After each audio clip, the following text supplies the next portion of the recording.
दिल्ली में वायु प्रदूषण का स्तर बेहद खतरनाक स्तर तक बढ़ चुका है। डाटा की तरफ अगर आप देखेंगे तो दिल्ली का एयर क्वालिटी इंडेक्स सबसे ज्यादा गंभीर श्रेणी में पहुंच चुका है। दिल्ली ही नहीं, बाकी कुछ और सिटीज ऐसी हैं जहां का एयर क्वालिटी इंडेक्स एक खराब स्थिति में पहुंच चुका है।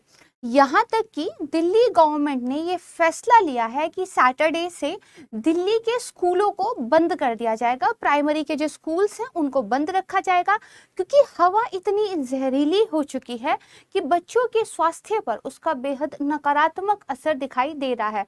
बच्चों को हेडेक, न्यूरोसिया, वॉमिटिंग, इस तरह की जो प्रॉब्लम्स है वो फेस करनी पड़ रही है।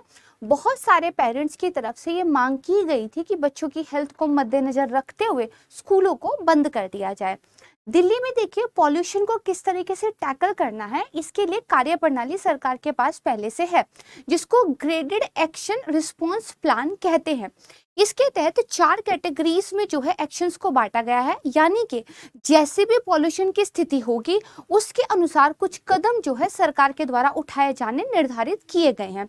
अभी हाल में जैसा मैं आपको बता रही हूँ कि दिल्ली में पॉल्यूशन की स्थिति बहुत ज्यादा सीवियर लेवल पर पहुंच चुकी है, तो जो इसकी चौथी यानी कि सबसे गंभीर और इमरजेंसी वाली श्रेणी है, वहां पे जो एक्शन प्लान है उसको ट्रिगर कर दिया गया है।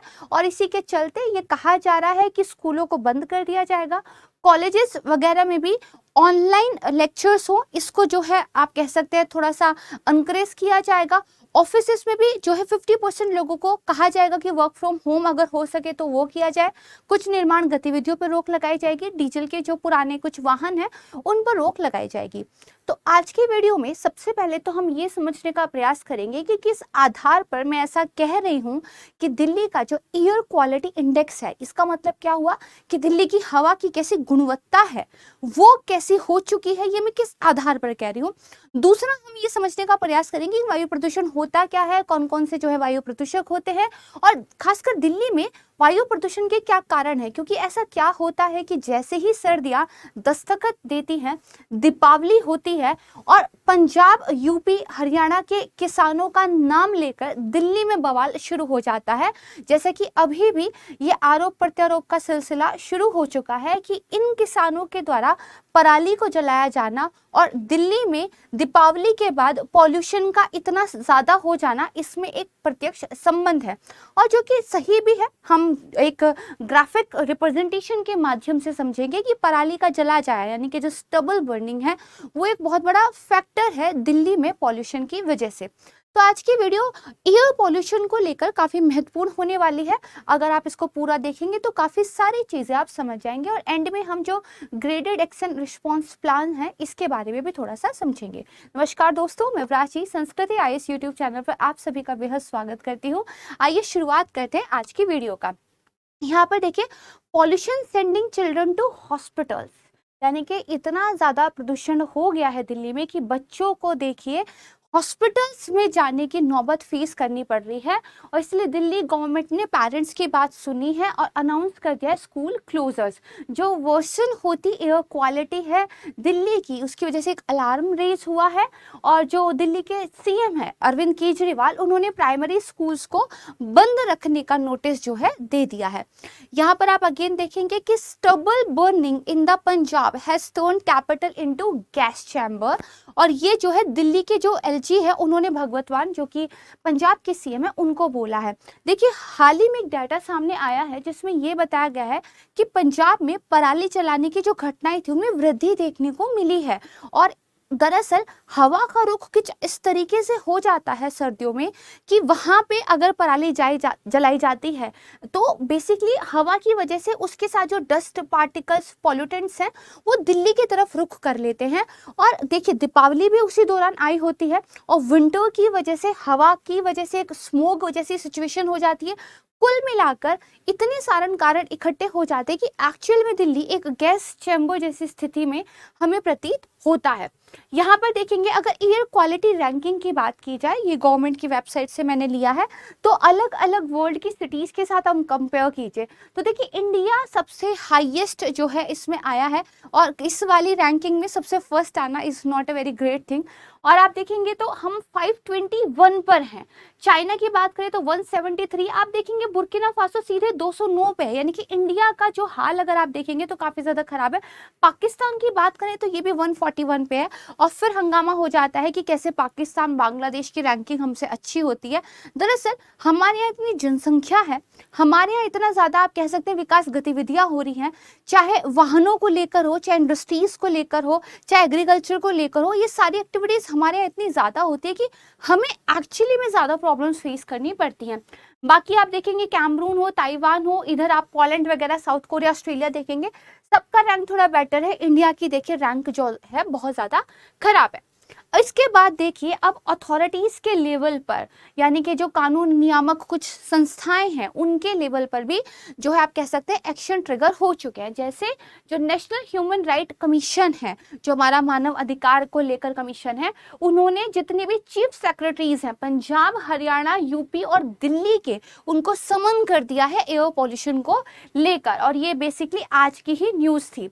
इसमें ये बताया गया था कि वी आर नॉट सेटिस्फाई, जिस तरीके से आप लोग इस प्रॉब्लम को सॉल्व करने की तरफ कदम बढ़ा रहे हैं, तो आके आप एक्सप्लेन कीजिए कि क्या एक एजेंडा आपका जो है रहने वाला है।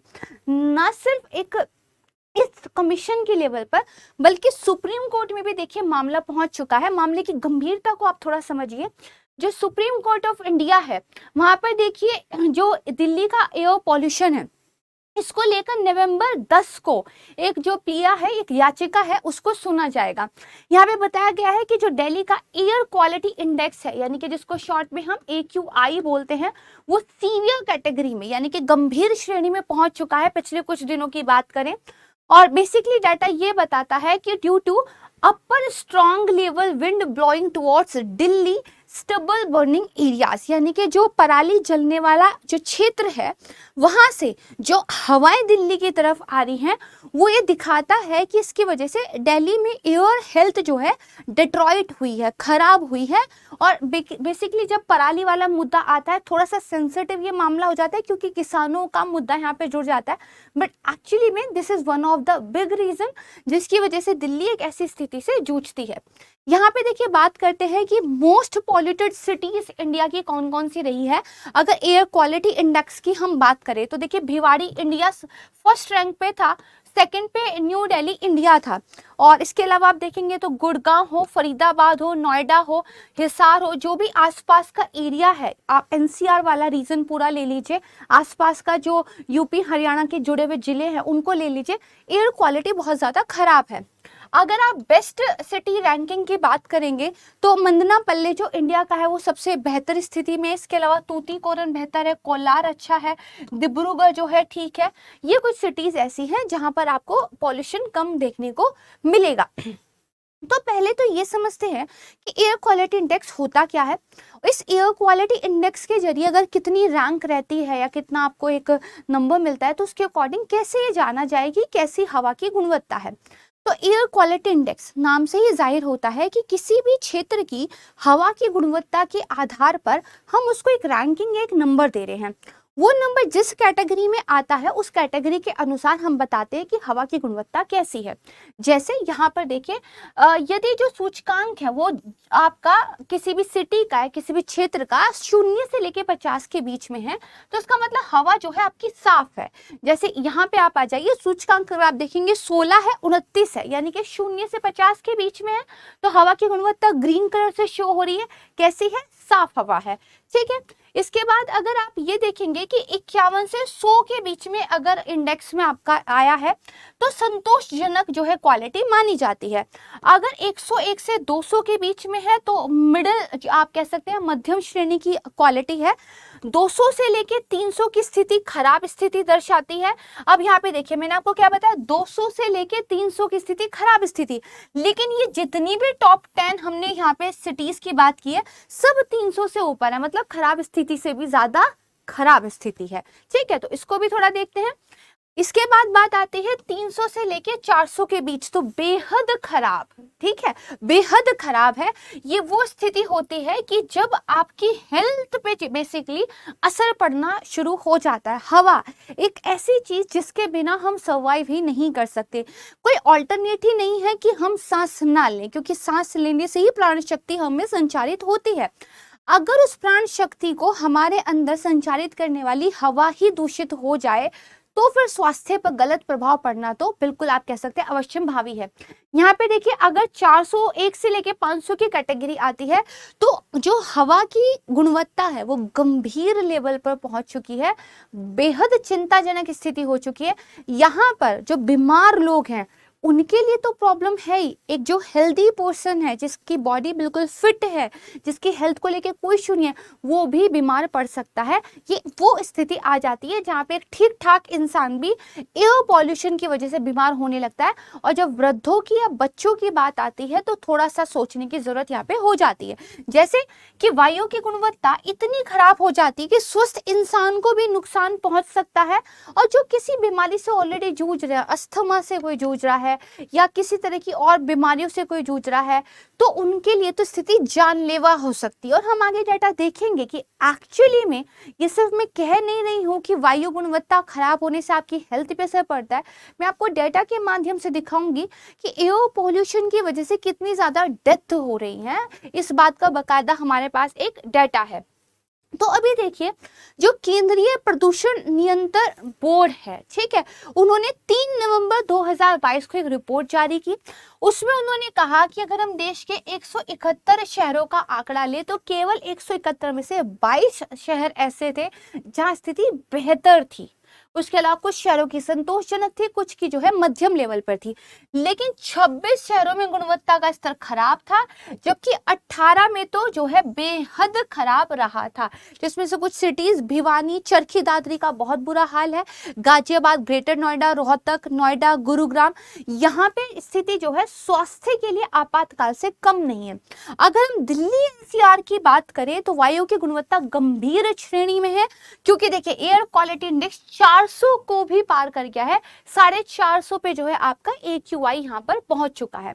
अब देखिए, मैंने आपको बताया ना कि एयर पोल्यूशन एक्चुअली में हेल्थ पे बहुत बुरा प्रभाव डालता है, और क्योंकि हम हर एक सेकंड सांस ले रहे हैं तो हर एक सेकंड हम दूषित हवा को इनहेल कर रहे हैं और उसका प्रभाव धीरे धीरे धीरे हमारी बॉडी पे पड़ता रहता है, जो हमें इंस्टेंट नहीं दिखाई देता है, लेकिन टाइम के साथ साथ हमें लंग्स की प्रॉब्लम होने लगती है, आंखों में जलन होने लगती है, हमें हेडेक रहने लगता है, फ्रिक्वेंटली गला खराब रहता है, लंग्स खराब होने लगते हैं, और टाइम के साथ हमें ये चीजें पता चलती है। देन हमें पता नहीं चलता कि यार हमें ये बीमारियां क्यों हो रही है, अगर हमारा तो लाइफ स्टाइल इतना हेल्दी था तब भी। कई बार होता है ना, लोग कंप्लेन करते हैं कि मैं अच्छा खाता था, कोई बैड हैबिट भी नहीं थे, स्टिल मुझे ये बीमारी क्यों हुई, क्योंकि हवा खराब थी, आपने जो सांस ली है जो हवा वो दूषित थी। तो यहाँ पे देखिए, यातायात से होने वाले वायु प्रदूषण से बढ़ सकता है डिमेंशिया का खतरा। ये 1 नवंबर को देखिए रिपोर्ट आई थी और अध्ययन किया गया था लगभग 9 करोड़ लोगों का जिनकी उम्र 40 साल से अधिक थी। इनमें से 55 लाख या 6% लोगों को मनोभ्रंश की या डिमेंशिया की बीमारी हुई थी। फिर यहाँ पे देखिए, ये भी रिसेंट की न्यूज है, भारत और चीन में समय से पहले यानी कि टाइम से पहले लोग मृत्यु का शिकार हो रहे हैं। मौतों के मुंह में धकेल सकता है वायु प्रदूषण। शोधकर्ताओं ने ये पता निकाला है कि चीन और भारत में सबसे ज्यादा अकाल मृत्यु होने के आसार दिखाई देते हैं एयर क्वालिटी की वजह से, या आप कहें कि बैड एयर क्वालिटी की वजह से। यहाँ पर देखिए, वैश्विक स्तर पर जो 5 सबसे अधिक आबादी वाले शहर हैं, जिसमें से भारत का आता है Delhi, Mexico City, Sao Paulo, Shanghai और टोक्यो। इसमें पार्टिकुलेट मैटर जो कि 2.5 वाला है, उसमें देखिए वायु प्रदूषण के कारण 1,60,000 मौतों के लिए जिम्मेदार ठहराया गया है। हम देखेंगे कि जब वायु प्रदूषकों की बात आती है तो एक लिस्ट है प्रॉपर, उस लिस्ट में से एक आपका पार्टिकुलेट मैटर 2.5 है। इस पार्टिकुलेट मैटर 2.5 के अनुसार देखिए 1,60,000 मौतें जो है हुई हैं। यहाँ पे आप देखेंगे तो दिल्ली में इधर आप देखिए कि एस्टिमेटेड डेथ कितनी हुई है, कितना कॉस्ट आप पर पड़ा है। हम डेथ पे फोकस करते हैं। दिल्ली में देखिए 54,000 जो डेथ हुई हैं वो बेसिकली एयर क्वालिटी के खराब होने की वजह से हुई है, और ये ग्रीन पीस की रिपोर्ट जो है हमें ऐसा बता रही है। अगेन मुंबई में 25,000 है, बेंगलुरु में 12,000, हैदराबाद 11 एंड सो ऑन। सबसे बुरा हाल किसका है? अगेन दिल्ली का है, और क्योंकि हम सब लोग दिल्ली में रह रहे हैं तो हमारे लिए थोड़ी सी और ज्यादा चिंता की बात है। फिर यहाँ पे देखिए कि जो क्या डेंजर है बैड एयर क्वालिटी के, सबसे ज्यादा तो देखिए अस्थमा और ब्रीथलेसनेस हो जाती है। इसके अलावा टीबी और लंग इन्फेक्शन फेस करना पड़ता है, general health problem, skin infection, eye infection, यहाँ तक कि कैंसर जैसी बीमारियां भी इसकी वजह से हो सकती है। और आप देखेंगे कि impact on whether, global warming, decrease in life span और रिस्पॉन्स, इस तरह की कुछ हमें चीजें देखने को मिली है जब लोगों से पूछा गया कि address the dangers of the bed air, की एक बेड एयर की वजह से क्या कुछ प्रॉब्लम्स जो है फेस करनी पड़ रही हैं। फिर बात करते हैं कि वायु प्रदूषण फिर है क्या। हम कहते हैं एयर खराब हो गई है, गुणवत्ता बेकार है, एक्चुअली है क्या? देखिए जब हवा के अंदर कुछ इस तरह के तत्व चले जाते हैं जो या तो मानव जनित है या प्राकृतिक रूप से ही चले गए हैं, जो बेसिकली हेल्दी नहीं है, जो हवा को दूषित करते हैं। जब हवा की एक कंपोजिशन जो कि एक नेचुरल कंपोजिशन होनी चाहिए उसमें केमिकली चेंजेस हो जाते हैं, या आप कहेंगे कि उसका स्ट्रक्चर ऐसा हो जाता है जो मनुष्य के लिए लाभप्रद नहीं रहता, तो हम बोलते हैं वायु प्रदूषण की स्थिति हो गई है। यानी कि प्रदूषकों की मात्रा एक या एक से ज्यादा वो हो सकता है इतनी बढ़ जाए कि वायु की गुणवत्ता में ह्रास होने लगे, और ऐसा हो जाए कि किसी कम्युनिटी के लिए वो हानिकारक हो जाए, तो वो देखिए वायु प्रदूषण कहलाता है। और मैं सजेस्ट करूंगी अपने बच्चों को आप जितना अधिक हो सके घर के अंदर रखें। शाम के समय, सुबह के टाइम पे पार्क में जाना जो है इस टाइम पर हेल्दी नहीं है दिल्ली में। इसके बाद देखिए जो प्रदूषकों की हम बात कर रहे थे, एक डेफिनेशन हमने जान ली। दो तरह के जो है वायु प्रदूषकों को माना जाता है सोर्स के बेस पर। एक होते हैं प्राकृतिक प्रदूषक, नेचुरल जो पॉल्यूटेंट्स हैं जिनको मानव की वजह से नहीं जो है बेसिकली रिलीज किया गया, जैसे ज्वालामुखी जब विस्फोट होता है तो उसकी वजह से एयर में कुछ डस्ट पार्टिकल्स वगैरह आ जाते हैं, ये क्या एक नेचुरल पॉल्यूटेंट है। दूसरे क्या होते हैं मानव जनित प्रदूषक होते हैं, इनको सेकेंडरी पॉल्यूटेंट भी बोलते हैं। देखिए सूर्य की जो विद्युत चुंबकीय विकिरण है, यानी कि जो फोटोकेमिकल जो रेडिएशन आता है सूरज की तरफ से, उसमें जब जो प्राथमिक प्रदूषक हैं, ठीक है, वो सामान्य वायुमंडल यौगिकों के माध्यम से रासायनिक अभिक्रिया कर देते हैं और एक सेकेंडरी पॉल्यूटेंट को जनरेट कर देते हैं, तो बेसिकली उसको हम बोलते हैं कि एक सेकेंडरी पॉल्यूशन जो है हमारे यहाँ पे देखने को मिल रहा है। जैसे अगर वायुमंडल में मिलने वाली ऑक्सीजन के साथ जो SO2 है वो बेसिकली केमिकल रिएक्शन कर ले तो वो एक सेकेंडरी पॉल्यूशन SO3 का जो है निर्माण कर देती है, राइट। तो इनको आपने समझा। कौन कौन से प्रमुख प्रदूषक होते हैं, नाम आपको याद होने चाहिए। तो देखिए carbon monoxide, carbon dioxide, methane, chlorofluorocarbon, sulphur dioxide, nitrogen oxide, सीसा जिसको लेड बोलते हैं, वाष्पशील कार्बनिक पदार्थ है, धरातलीय ओजोन। देखिए एक ओजोन आपकी कहाँ मिलती है, कमेंट सेक्शन में बताइएगा। क्षोभ मंडल में मिलती है, समताप मंडल में मिलती है। वो आपके लिए हेल्दी है क्योंकि वो कैसे काम करती है, एक अम्ब्रेला की तरह काम करती है जो सूर्य के हानिकारक विकिरण को आप तक नहीं आने देती। लेकिन एक आपकी क्या है सरफेस ओजोन है, धरातलीय ओजोन है, वो बेसिकली हेल्थ के लिए अच्छी नहीं होती है, वो वायु प्रदूषण का कारण बनती है। तो धरातलीय ओजोन भी क्या है, एक प्रमुख वायु प्रदूषक है। हाइड्रोकार्बन्स होते हैं, प्रकाश रासायनिक ऑक्सीडेंट्स होते हैं, कुछ निलंबित कणकीय पदार्थ होते हैं जैसे particulate matter 2.5 and particulate matter 10, इसके अलावा और भी होते हैं, ठीक है। तो ये कुछ प्रमुख जो है वायु प्रदूषक है जिनकी वजह से हमारी एयर की क्वालिटी खराब हो जाती है। अब रीजंस की बात करते हैं कि आखिर ये प्रदूषक आते कहाँ से हैं, या फिर बेसिक क्वेश्चन वायु प्रदूषण होता है क्यों है। तो अलग अलग स्टडीज के आधार पर बेसिकली फैक्टर तो लगभग समान थे, बट किसका कितना प्रोपोर्शन था ये रिजल्ट अलग आया है। जैसे जब बेसिकली कुछ लोगों का मानना है कि व्हीकुलर एमिशन जो होता है, वाहनों से जो उत्सर्जन निकलता है उसकी वजह से ज़्यादा पॉल्यूशन जो है दिल्ली में देखने को मिलता है। वहीं दूसरी स्टडी ये कहती है कि वो भी एक one of the big reason है, बट जो स्टबल बर्निंग होती है वो ज़्यादा बड़ा है। तो मैं आपको दोनों दिखा देती हूँ। जैसे यहाँ पे देखिए 56% जिम्मेदार माना गया है व्हीकुलर एमिशन को और 16% माना गया है बर्निंग ऑफ बायोमास को। इसके अलावा फैक्ट्रीज से जो एग्जॉस्ट निकलता है, इंडोर फ्यूल बर्निंग होती है, कंस्ट्रक्शन की जो एक्टिविटीज चलती हैं, ठीक है, ये बेसिकली क्या है पॉल्यूशन का एक कारण बनते हैं।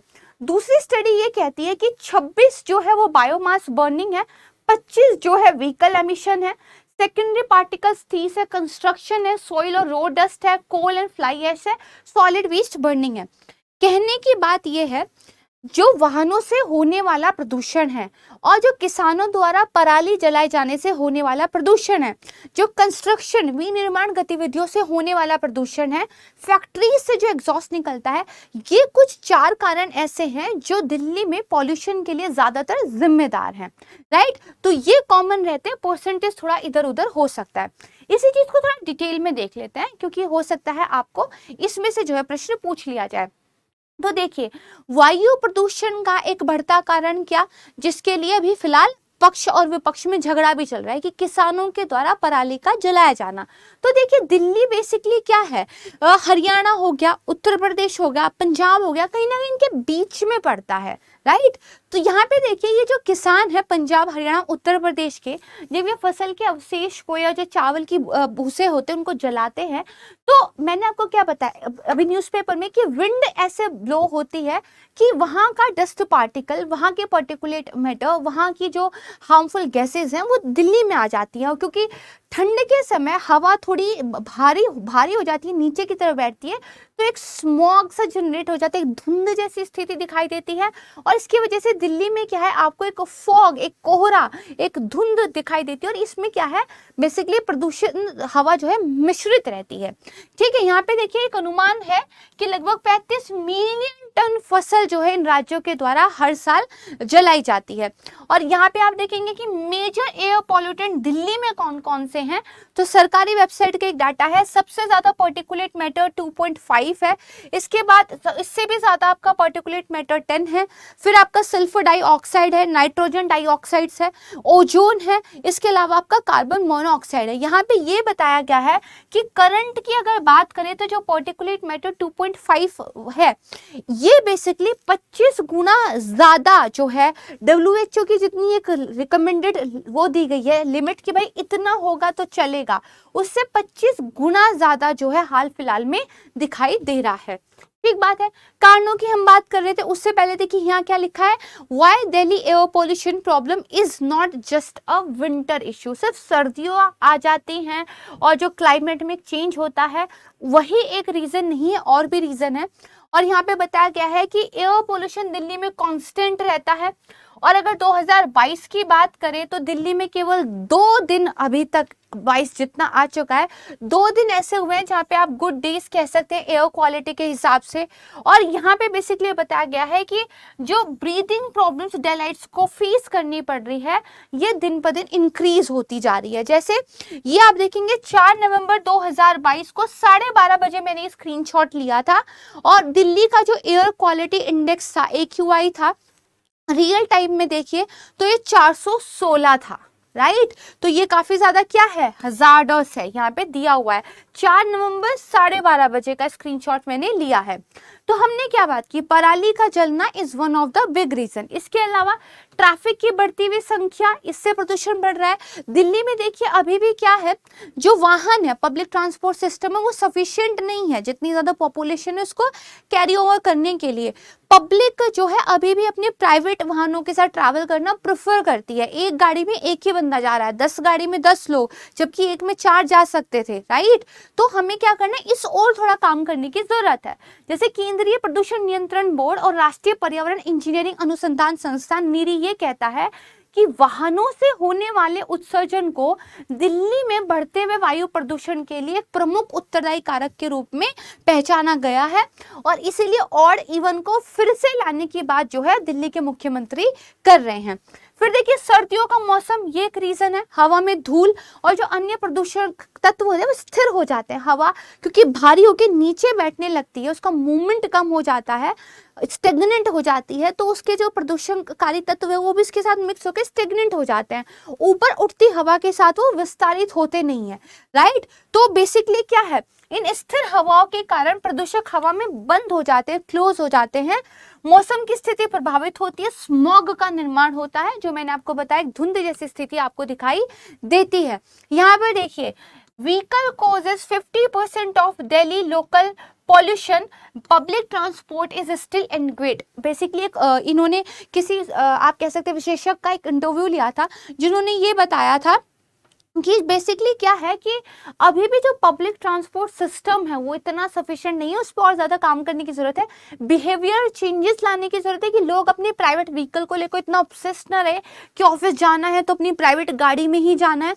पब्लिक ट्रांसपोर्ट सिस्टम का ज़्यादा से ज़्यादा यूज़ किया जाए। अगेन मैंने आपको बताया था नंबर ऑफ गुड डेज की अगर बात करें दिल्ली में in terms of air quality, तो आप देखेंगे 2015 में एक भी दिन ऐसा नहीं था दिल्ली में जिसको एक गुड एयर क्वालिटी डे माना जा सके।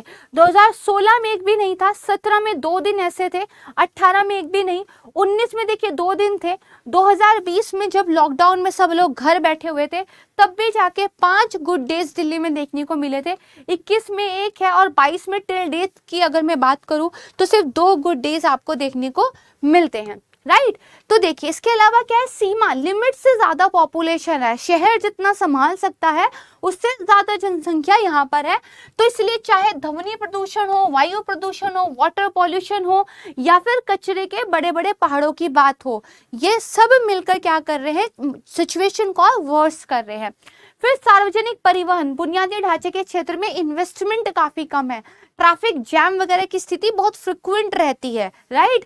फिर दिल्ली एनसीआर में बड़े पैमाने पर कंस्ट्रक्शन होता रहता है, इसकी वजह से जो धूल है, पार्टिकुलेट मैटर है, वो बेसिकली जो है ज्यादा सिचुएशन खराब करती है। फिर यहाँ पे इंडस्ट्रियल एरिया है तो औद्योगिक प्रदूषण होता है, कचरे के ढेर लगे हुए हैं जिनको लेकर हमें एलजी, दिल्ली के सीएम, केंद्रीय सरकार आपस में फाइट करते हुए भी दिखते हैं, बट क्या कोई सॉल्यूशन निकला है? नहीं। तो these are some causes which make Delhi pollution situation worse। ये आप कह सकते हैं कि these are the causes of the Delhi pollution, right। इनको थोड़ा सा याद रखने की कोशिश कीजिएगा। और ये देखिए कोई आज की ही बात नहीं है, हमेशा से जैसे ये दिन आते हैं, अक्टूबर का एंड और नवंबर की स्टार्टिंग, दिवाली गई होती है और किसानों ने जो है पराली को जलाया होता है, ये मुद्दा आपको हमेशा न्यूज में हाईलाइट दिखाई देगा। सुप्रीम कोर्ट के दरवाजे खटखटाए जाते हैं, कुछ स्टेप्स लिए जाते हैं, कोई परमानेंट सॉल्यूशंस नहीं हुआ है। जैसे मैं आपको अक्टूबर नवंबर 2021 का डाटा से कंपेयर करके दिखाती हूँ, जो यूएस की एम्बेसी है न्यू दिल्ली में, वहां पर ये बेसिकली रिकॉर्ड किया गया था। आप देखेंगे 27 अक्टूबर से धीरे धीरे सिचुएशन वर्स होना शुरू होती है। नवंबर 5 और नवंबर 6 और 7 में हजार्डस ब्लैक कलर देखिए आप पहुंच गया था, फिर सिचुएशन नॉर्मल होने लगती है। ये 21 है और क्या आपको नहीं लगता कि इतिहास अपने को दोहराता है? ये बात यहाँ सच साबित होती है क्योंकि अगेन नवंबर 4 है, स्कूल्स बंद होने की घोषणा हो चुकी है, हजार्डस लेवल पर फिर से चीजें पहुंच चुकी है। तो 21 और 22 दोनों चीजें सेम दिखाती है, राइट। तो मैंने आपको बताया था कि अब जाकर 20 के बाद से अगर हम बात करें, थोड़ा इस चीज को लेकर काम होना शुरू हुआ और एक हमारे पास क्या है, एक हमारे पास ग्रेडेड रिस्पॉन्स एक्शन प्लान है टू फाइट एयर पॉल्यूशन, जिसमें हमने 4 कैटेगरीज में पॉल्यूशन को डिवाइड कर दिया है। जिस कैटेगरी का पॉल्यूशन होता है उसके अनुसार कुछ जो है सॉल्यूशन वाले स्टेप सरकार उठाना शुरू करती है।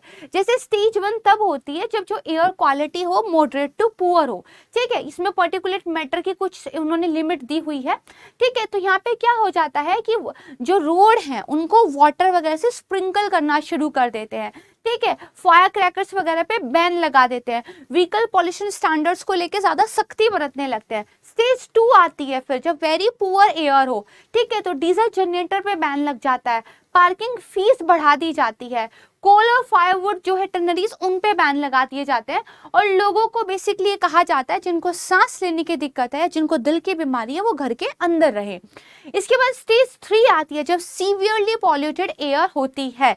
यहाँ पे देखिए क्या होता है, रोड क्लीनिंग और वॉशिंग की फ्रिक्वेंसी बढ़ा दी जाती है ताकि धूल कम उड़े, शटडाउन कर दी जाती है जो ब्रिक स्किल्स होती है, ईंट बनाने वाले जो भट्टे हैं उनको बंद कर दिया जाता है और कोल बेस्ड पावर प्लांट्स जो है एनसीआर में उनको शट डाउन कर दिया जाता है। देन आती है स्टेज 4, ये इमरजेंसी की सिचुएशन है, यानी कि अब मामला हाथ से निकल चुका है, ठीक है। तो यहाँ पे देखिए जो ट्रकों की एंट्री है वो बंद कर दी जाती है, एसेंशियल आइटम्स वाले जो ट्रक कैरी कर रहे हैं उनको छोड़कर कंस्ट्रक्शन वर्क्स को हॉल्ट कर दिया जाता है और इवन स्कीम प्राइवेट व्हीकल्स के लिए लागू कर दी जाती है। और जैसा कि मैंने आपको बताया कि अगेन हम गंभीर वाली स्थिति में से ऊपर इमरजेंसी की सिचुएशन में पहुंच चुके हैं, तो जीआरएपी कैटेगरी 4 लागू हो चुका है दिल्ली एनसीआर में। और अब क्या होगा, जो 4 पहिया डीजल हल्के मोटर वाहन है उन पे रोक लग जाएगी। दिल्ली और आसपास के एरिया में BS6 मानक वाले जो वाहन है उन्हीं को अलाउ किया जाएगा। कुछ जरूरी और जो इमरजेंसी सेवाओं वाले वाहन है उनको छूट दी जाएगी। दिल्ली में इलेक्ट्रिक और सीएनजी से चलने वाले जो ट्रक वगैरह उनको छोड़कर अन्यों पे प्रतिबंध लग जाएगा, जरूरी वालों को छूट दी जाएगी। राजमार्ग, फ्लाईओवर, ओवरब्रिज, बिजली ट्रांसमिशन पाइपलाइन जैसे जो लीनियर पब्लिक प्रोजेक्ट्स हैं उनके कंस्ट्रक्शन और डिमोलिशन पे रोक लग जाएगी, धूल ताकि कम उड़े। एनसीआर में क्लीन फ्यूल पर न चलने वाली सभी इंडस्ट्रीज को बंद करने का आदेश दिया गया है, लेकिन दूध, डेयरी की इकाई, life saving medical equipment, medicine के निर्माण में जो यूनिट्स लगी हुई हैं उनको छूट दी गई है। राज्य सरकार स्कूल बंद कर सकती है। गैर आपातकालीन व्यावसायिक गतिविधियां और वाहनों के लिए OD1 स्कीम पर जो है काम हो सकता है। केंद्र राज्य सरकारें अपने कर्मचारियों के लिए वर्क फ्रॉम होम देने का फैसला कर सकती हैं और प्राइवेट फर्म्स को भी इस बात के लिए एनकरेज किया जाएगा। कॉलेजेस वगैरह में ऑनलाइन एजुकेशन की तरफ जो है सरकार की तरफ से जोर दिया जाएगा। तो ये कुछ स्टेप्स हैं जिनको उठाया जाएगा जब हम कैटेगरी 4 में पहुंच चुके हैं। कितना इंप्लीमेंट होता है, कितनी चीजें होती हैं, that is a different case study. But yes, graded action response plan जो है इसको बेसिकली आपने थोड़ा सा ध्यान रखना है, क्योंकि ये आपके एग्जाम के लिए इंपॉर्टेंट है। एयर क्वालिटी इंडेक्स को आप अच्छे से समझ चुके हैं, एयर पोल्यूशन आप अच्छे से समझ चुके हैं, और क्योंकि ये हर बार की समस्या है तो ये एवरग्रीन टॉपिक है, इसको प्लीज ढंग से प्रिपेयर कर लीजिएगा। बहुत जल्द मिलूंगी आपको एक नई वीडियो के साथ, तब तक के लिए नमस्कार, धन्यवाद, जय हिंद।